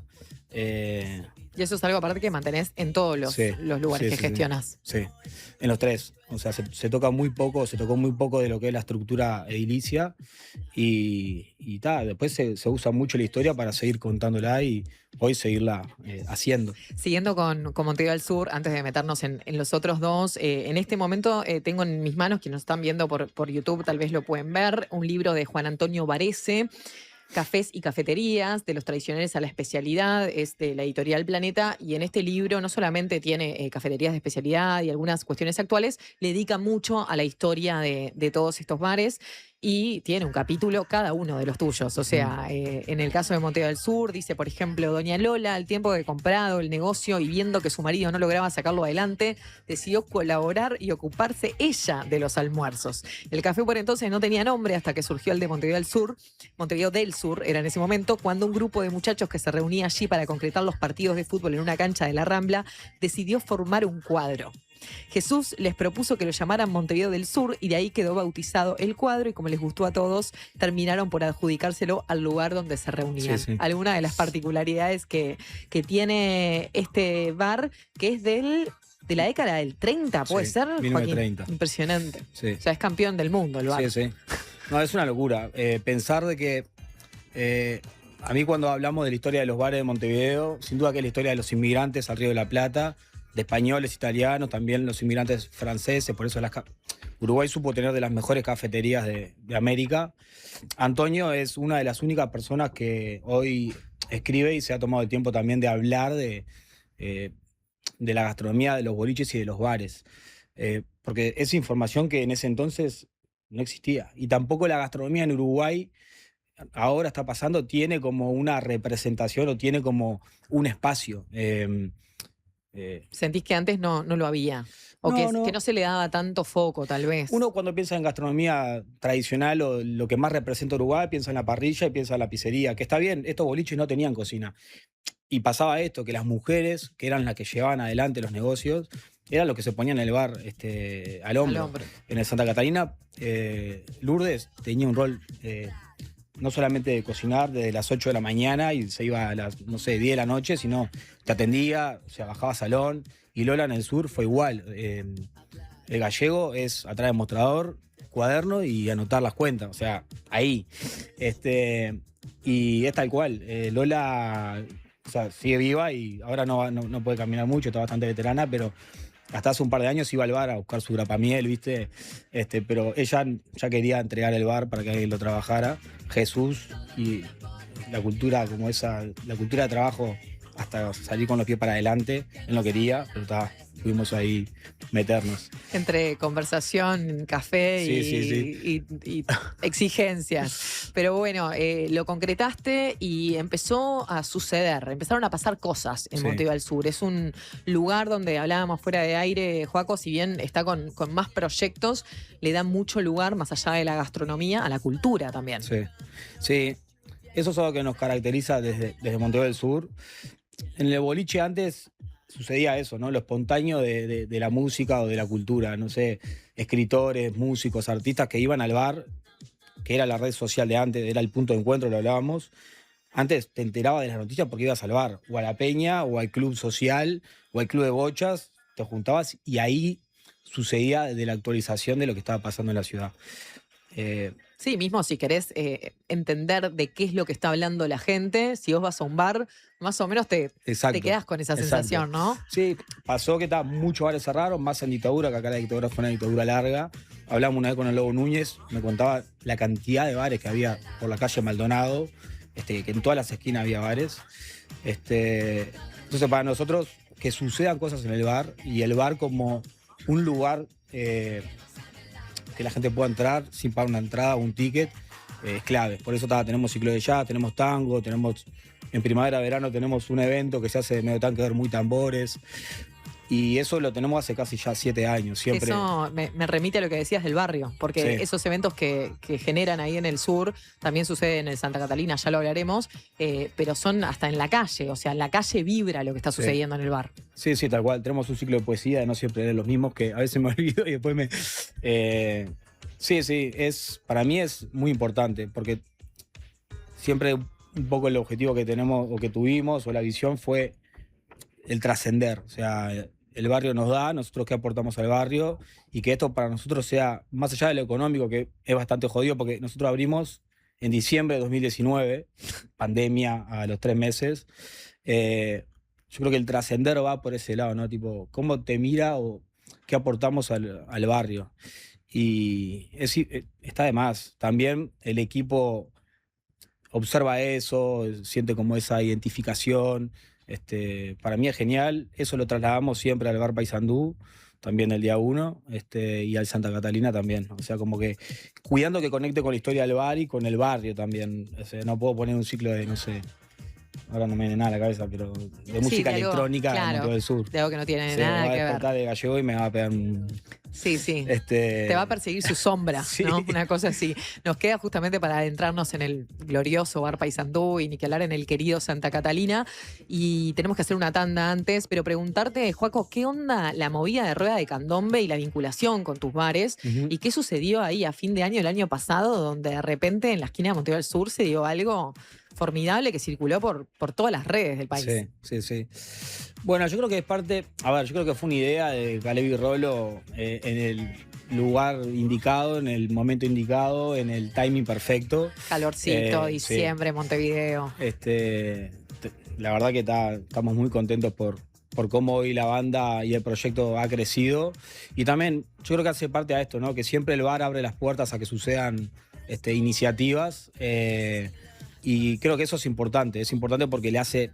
La cultura siempre tiene, y lo musical y lo artístico tiene un impacto mucho más corto, y a la gente, la gente quiere salir, quiere divertirse, quiere bailar, y creo que nos hemos acostumbrado mucho a ese speech de el uruguayo es gris, es aburrido, y yo qué sé, no es tan así, ¿no? Entiendo que bajamos a la playa con el mate, el brasileño baja con la cerveza y el argentino baja con el fernet, pero... Yo creo que en Montevideo y en Uruguay hay mucho para abrazar y poder decir, acá clavo una bandera Uruguay y así somos nosotros. Desde lo cultural a lo gastronómico, que hoy yo me dedico a la gastronomía, y en lo gastronómico también, esto es nuestro, esto es mi abuela, mi madre, mi padre, mi tío. Esto habla de dónde venimos y es como bastante representativo. Tal cual. Nos queda entonces, para entrarnos en el Bar Paysandú y en el Santa Catalina, estamos con Joaquín Casavalle en este inicio de ciclo de bares y cafés. Hacemos una tanda y seguimos con más en la segunda mañana de la diaria. ¿Qué es mejor? ¿La hamburguesa o el choripán? ¿La Rambla o el parque? Nosotros no sabemos. Lo que sí sabemos es que para cobrar tu sueldo, mejor en tu banco. Es mejor porque abrís tu cuenta 100% online y porque tenés la nueva tarjeta internacional Bro Recompensa Mastercard Débito. También es mejor porque tenés adelanto de sueldo sin intereses. Y es mejor porque tenés la seguridad y confianza de siempre en el banco de siempre. Abrí tu cuenta sueldo a través de eBrow. Te lo repito, tu sueldo mejor en tu banco. Banco República, nuestro banco país. Infórmese sobre la garantía de depósitos en su institución de intermediación financiera o en www.copap.org.uy o vía infocopap@copap.org.uy. Tenemos una buena noticia. Si tu cédula termina en 4, podés afiliarte a Médica Uruguaya a través de FONASA. Elegir Médica Uruguaya es optar por un sistema de salud que evoluciona con tecnología y un equipo médico de primer nivel comprometido con la salud de los uruguayos. La salud que avanza es uruguaya. Médica Uruguaya. Por más información, comunicate al 2487-4950.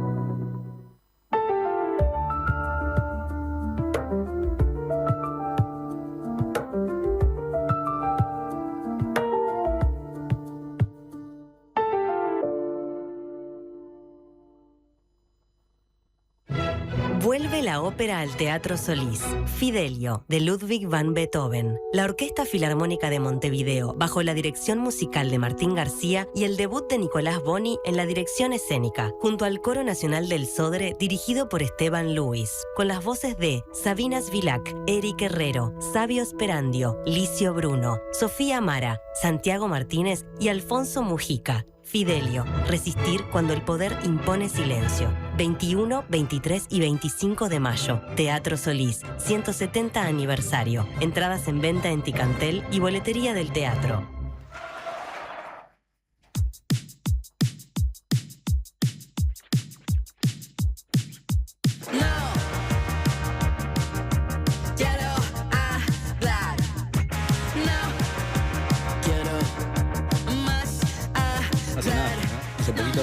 El lunes arrancamos y ya estamos al aire, Joaquín. Este lunes debutó la Diaria Radio, así que estás terminando la semana del debut con nosotros.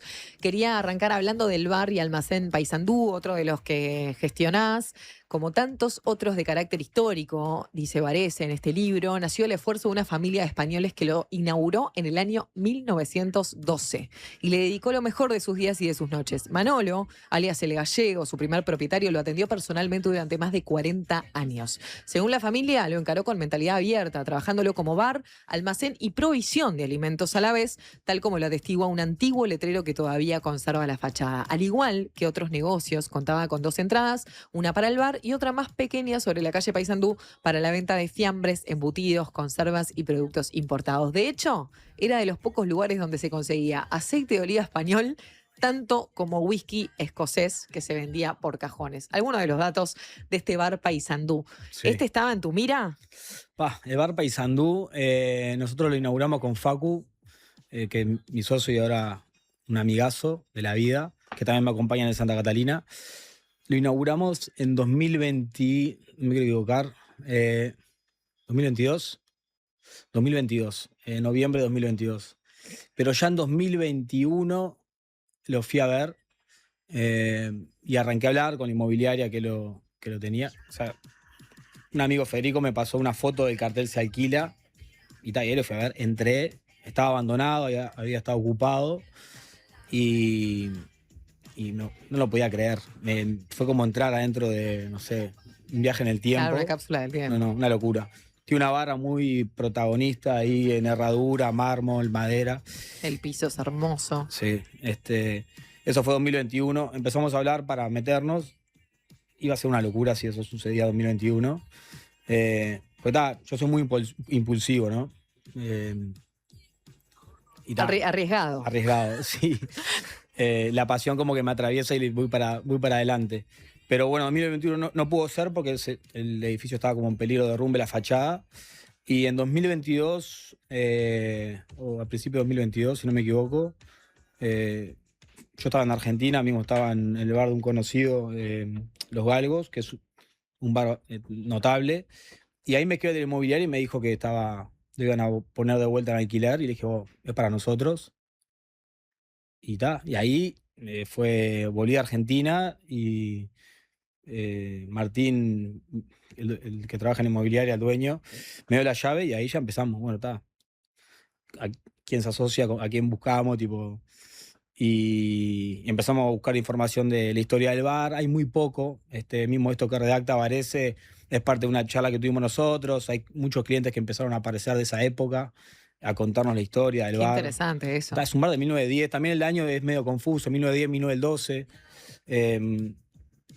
Y de vuelta, no se escribía nada en esa época. Pero el bar Paysandú es, dentro de los bares que hoy siguen abiertos, uno de los más antiguos. Está el Café Brasilero, está el Facal, está el bar Paysandú. Pero es una locura. Es un bar que mantiene toda la estructura. Entre Gallego y nosotros hubieron 2 administraciones más que cerraron. Y bueno, un poco la idea es la misma que Montevideo del Sur, pero con otra historia, ¿no? Es un bar que tuvo mucha conexión con el puerto de Montevideo y con AFE. Iban muchos capitanes, marineros, gente del puerto y también del ferrocarril. Deseando que habrá AFE ahora, me imagino. Ojalá. Igualmente, conociendo la carta del lugar, de las cosas que más disfruto es de esa picada de charcutería que tienen. Y ahora leyendo lo de Varese, justamente era un lugar que se iba a comprar charcutería porque también funcionaba como almacén. Exacto. ¿Eso fue algo elegido precisamente por eso? Sí, o sea, hay que pensar que los boliches y los bares de Montevideo no tenían gastronomía. Esto está bueno marcarlo y es más moderna. El bar Paysandú era fiambrería, sanguchería y bar. O sea, la barra alta es barra para ir a codarse, no es para ir a comer. Hoy vas, hay banquetas y podés comer en la barra, está Charlie, está Andy. Que está buenísimo porque se puede ir solo y sola al bar, señores y señoras, y la barra está para eso también. Pero bueno, tiene 3 puertas el bar Paysandú y por una de ellas accedías a la parte de fiambrería. Y el Gallego lo que hacía era, con los recortes de los fiambres, que también algunos eran importados de España, porque las dueñas de la propiedad son españolas, tenían una empresa que importaban artículos de España y del mundo para Montevideo. Por eso también se considera aceite de oliva español y fiambres españoles. Pero el Gallego tenía ya la cultura esa de picarte unos fiambres con la copa, el whisky, la caña. Y se dice que fue uno de los primeros bares en regalar esa tapa con la bebida. Por eso la carta también tiene como platos de embutido, platos de fiambres, quesos, que eso conecta con lo que fue el periodo donde estuvo el Gallego, ¿no? Como fiambrería, no tenemos fiambrería, a mí me hubiese encantado tener una máquina de fiambre, pero no, me dijeron que no. Y después es como una cocina más rioplatense, platos tradicionales de Uruguay, con guiños a gastronomía española y alguna italiana también. Y mucha cosa de estación también, que Sí, eso está sí. bueno, tanto en el sur como en el Paysandú, van cocinando acorde a lo que hay. Sí, los 3 bares como tanto las encargadas de cocina como la jefa de cocina, Fede. O sea, tenemos del arranque, quizás ahora lo estamos mostrando un poco más. O sea, tenemos como el objetivo de trabajar productos de estación. Que son productos que mejoran lo que es la rentabilidad y también son platos que se pueden no cobrar caro porque son productos baratos. Y mucho más sabrosos, Exacto. aparte, ¿no? Sin duda.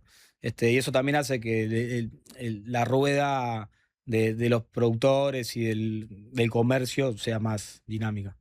Excelente, Joaco. Si te parece, nos vamos a Montevideo al Sur, del Paysandú al Santa Catalina, Santa. perdón. Claro, venimos de Montevideo al Sur. Mm. Quería leer algunos mensajes que están llegando, que realmente son muchísimos. A ver, vamos a ver si los puedo filtrar. Hoy ya te Todos digo. buenos. Sí, pero eso seguro, no tengas duda. Dice, uy, qué rico se come en Montevideo al Sur, por Dios, felicitaciones a ellos. Vamos normalmente con mi hija, dice Cris, de Las Piedras, o sea, de Las Piedras al sur directo, que aparte de noche tiene una mística preciosa. Está Al lindo. mediodía también es hermoso para ir a almorzar, tenés solcito si querés afuera, pero de noche con esas lucecitas de vela prendidas, la verdad que está hermosa. ¿Qué más tenemos? Bueno, vamos a seguir igualmente, Joaco, charlando y yo voy filtrando los mensajes para ir compartiendo con ustedes que están del otro lado lo que nos escriben. Hablemos ahora sí del Santa Santa. Catalina, esa esquina exquisita que está en un punto de la ciudad alucinante. Para quienes nos escuchan del interior, está muy cerquita de la Rambla, de hecho, desde las mesas del Santa Catalina se ve una de las mejores puestas de sol que nos regala Montevideo. Y bueno, también un bar de antaño. Sí. Bueno, el Santa de los 3 proyectos es el que estamos hace el más reciente. El más reciente. Y fue una locura, porque antes de cumplir un año en el Paisa, con Facu, había surgido la posibilidad. Hablamos con la familia en 2022, justo el año que abrimos el Paisa, pero no se llegó a un acuerdo. Y en 2023, a mediados, comenzamos a hablar de vuelta. Y en verdad de los 3 bares era el que más me daba como esa sensación de, no sé si es miedo la palabra, pero sí el desafío, porque yo sabía que era un bar muy, que la gente iba mucho, o sea, era un bar que funcionaba muy bien, ¿no? La ubicación, el barrio, tener Cinemateca, el Teatro Solís, Odre, el Blues, la Ronda. Es un barrio donde, el barrio de las Artes, ¿no? Está todo ahí. Y eso me da miedo, porque en el momento que le llegábamos a cerrar algo, no sé, o a tocar algo del bar, yo sentía que la gente podía como bajarnos el hacha de una. Claro, vos decías que ahí como que la exigencia era un tanto mayor Sí. porque ya era un bar que tenía una identidad muy, Exacto. muy fuerte. Claro, el Paisa y el Sur fueron bares. El Paisa estaba cerrado, estuvo cerrado unos cuantos años, entonces como que hubo que reconstruir la identidad y volver a conectar. Y el Sur estaba bastante apagado, no estaba cerrado, pero estaba apagado. Claro. Entonces el Santa Catalina, siento que desde que me dedico a gestionar los bares, fue el que nos desafió desde ese lado, tipo, tocar lo mínimo. Bueno, ahí Germán, Gabriel y Facu son mis socios quienes confiaron en agarrar el proyecto. Y eso, fue como, bueno, mantener el bar. Tuvimos una charla con Lourdes, también con Alejandra, con la familia. Ellos están muy interesados en Y mantener eso, justamente la esencia. Tipo, le mostramos un poco el trabajo que veníamos haciendo y fue tipo, queremos seguir contando la historia de Santa Catalina, no tocar nada. Y ahí bajaron un poco el precio. me imagino. Y ahí no, más allá del precio que ya se había charlado antes, y yo creo que eso fue como lo que se necesitaba y lo que necesitaba la esquina, ¿no? Como es volver a ese bar de barrio, bar que ofrece comida abundante al mediodía, pizzería de noche, vermú, vino, cerveza. Y que rescata también, Joaco, platos tradicionales, Sí. ¿no? Porque muchas veces voy y hay unos ravioles con tuco, hay Sí. un matambre a la leche, o sea, platos que son muy yoruguas Sí, en algún tal cual. sentido y que son deliciosos. Tal cual. Sí, y nada, la esquina es la ubicación, como vos decís, enfrente de la Plaza España, es hermoso el atardecer. Y sí, la gastronomía del Santa es bien tradicional, bien representativa a lo que somos nosotros. Está Para ir buenísimo. cerrando, más allá de la ampliación de Montevideo al Sur, que si querés la dejamos picando para mayo y en mayo volvés Bien. y contás y hablamos un poco de todo lo que se viene en este lugar. ¿Tenés algún otro bar en la mira? No. O sea, hay Pero algunos te por ahí. reís. Mirá que No, esto es streaming también y Hay se ve tu algunos sonrisa. por ahí, pero por ahora enfocado en estos proyectos, full. Bien, llegan muchos mensajes para vos. De las cosas que me conquistaron de Montevideo del Sur, nos dice acá Laura y Willy, fue verlos cuando empezó la pandemia. Hacía 3 o 4 meses que habían abierto y se pusieron a recibir alimentos para colaborar con las ollas populares del barrio. Qué grandes, Martín y Juaco, uno de los Sí. mensajes que llegan. Después Juan Pablo nos dice, me siento mal, ya he nombrado no sé cuántos bares y los conozco a todos. Arriba Juan Pablo, por más personas como vos. Y después, otro mensaje que nos llega nos dice, buen día, buen programa. Si quiere información sobre el bar, que consulte los archivos de Carrau y compañía. Ellos tienen mucha información en su local de La Rañaga ex Centenario. Esto nos Mirá. dice Gabriel de Atahualpa. Genial. Así que Vamos a bueno, ir. servicio a la comunidad Gracias. de la audiencia de la Diaria Radio. Y esta segunda mañana en su semana de debut, valga la redundancia, ha llegado a su fin. Juaco, muchas gracias por darle inicio a este ustedes. ciclo de bares y cafés. Gracias. Quedamos más que a las órdenes y nos vamos a reencontrar el próximo lunes cuando sean las 11 de la mañana, pero no se vayan porque ya viene Carolina García con La Colmena. Ha sido un placer.